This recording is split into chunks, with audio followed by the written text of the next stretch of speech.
Hi hello friends, welcome back to my channel Rani cooking Telugu. ఎలా ఉన్నారండి? అందరు బాగున్నారా? నేనైతే చాలా బాగున్నాను. మీరు కూడా బాగుండాలి మనస్ఫూర్తి కోరుకుంటాను. ఈరోజు మనం చింతపండు పులిహోర చేసుకోబోతున్నాం. చాలా సింపుల్గా చేయొచ్చు. మనకి పండగలకి అడావిడి లేకుండా ఇలా చేసుకుంటే చాలా బాగుంటుంది. ట్రై చేయండి తప్పకుండా. ఈ శ్రావణ మాసంలో మీకు తప్పకుండా ఉపయోగపడవచ్చు ఈ వీడియో.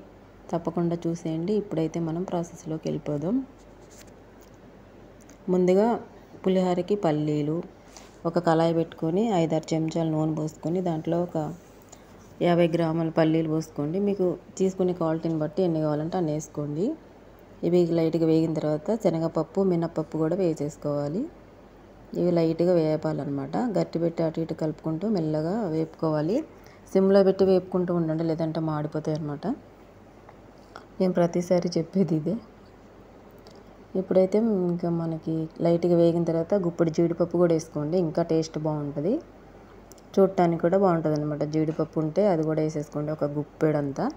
చాలా బాగుంటుంది, సింపుల్గా అయిపోతుంది. టేస్ట్ మాత్రం చాలా బాగుంటుంది. ఇప్పుడు జీలకర్ర ఆవాలు కూడా వేసుకోండి. కొంతమందికి జీలకర్ర అనేది ఇష్టం ఉండదు, వద్దనుకున్న వాళ్ళు తీసేయచ్చు. ఇప్పుడు ఎండుమిర్చి కూడా ఒక 5-6 ఇలా 2 ముక్కలుగా చేసి ఒక గుప్పెడు కరివేపాకు వేసి బాగా కలుపుకోవాలన్నమాట. బాగా కలుపుకొని లైట్గా వేపుకుంటూ ఉండాలి సన్న మంట మీదే. కరివేపాకు చిటాపట అనే తగ్గేదాకా వేపుకుంటూ ఉండాలి. ఇప్పుడు పసుపు కూడా వేసాను, అది కట్ అయిపోయింది అనమాట ఆ వీడియో, సారీ ఏమనుకోకండి. పసుపు కూడా వేసుకోవాలి లైట్గా వేగిన తర్వాత. పప్పులన్నీ వేగిపోయాక పసుపు వేసేసుకొని మంచిగా కలుపుకోవాలి. ఈ పోపు అంతా మనం ఇప్పుడు పక్కన పెట్టేసుకోవాలన్నమాట, చల్లారబెట్టుకోవాలి. చల్లారేలోపు మనం చిటికెడు ఉప్పు కూడా వేసుకుందాం. ఇప్పుడు మనం చింతపండు చేసుకుంటాం కదా, ఆ పులుసులో కూడా చింతపండు ఉప్పు వేసుకుంటాము. ఇప్పుడు చూసి వేసుకోండి, కొంచెం వేసుకొని దీన్ని అయితే చల్లారబెట్టేసుకోవాలి, పక్కన పెట్టేసుకోవాలి. మన వీడియో ఫస్ట్ టైం కనుక ఎవరైనా చూస్తూ ఉంటే ఛానల్ని సబ్స్క్రైబ్ చేసుకోండి, లైక్ చేయండి, షేర్ చేయండి. పూర్తి వీడియో చూడండి, సపోర్ట్ చేయండి ఫ్రెండ్స్.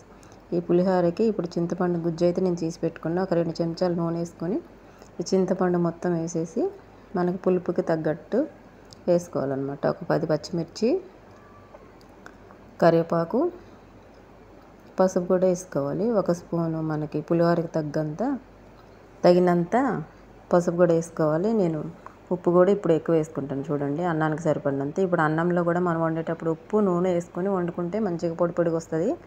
ఉప్పు అనేది అన్నానికి పడుతుంది అనమాట. ఇప్పుడు చింతపండులో వేసాను నేను, పోపులో కూడా కొంచెం వేసుకున్నా. పసుపు చింతపండు కలిపి వేస్తాను చూడండి. ఇప్పుడైతే మనకి ఇది ఎగిరిపోయినాక నూనె అనేది పైకి తేలుతుంది కదా, అప్పుడు స్టవ్ ఆఫ్ చేసి చల్లారబెట్టుకోవాలి. నేను వేడి అన్నం వండేసి పక్కన పెట్టుకున్నా. ఈ చింతపండు గుజ్జులో ఇదంతా వేసేసుకోవాలన్నమాట ఈ పులుసులో. ఇది సింపుల్గా అయిపోతుంది, టేస్ట్ మాత్రం చాలా బాగుంటుంది. చిటికెడు పంచదార కూడా వేసుకోండి ఫ్రెండ్స్.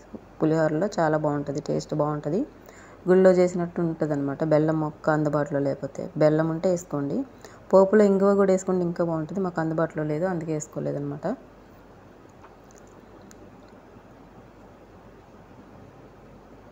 ఇప్పుడు అంతా కలిపేసుకున్న తర్వాత పోపులో అన్నం చింతపండు కలుపుకున్నది వేసేసుకొని పోపు అన్నం కలుపుకోవాలన్నమాట. బాగా మంచిగా మిక్స్ అయ్యే వరకు బాగా కలుపుకుంటూ ఉండాలి. చూడండి నేను బాగా మిక్స్ చేసేసాను, చూసారా?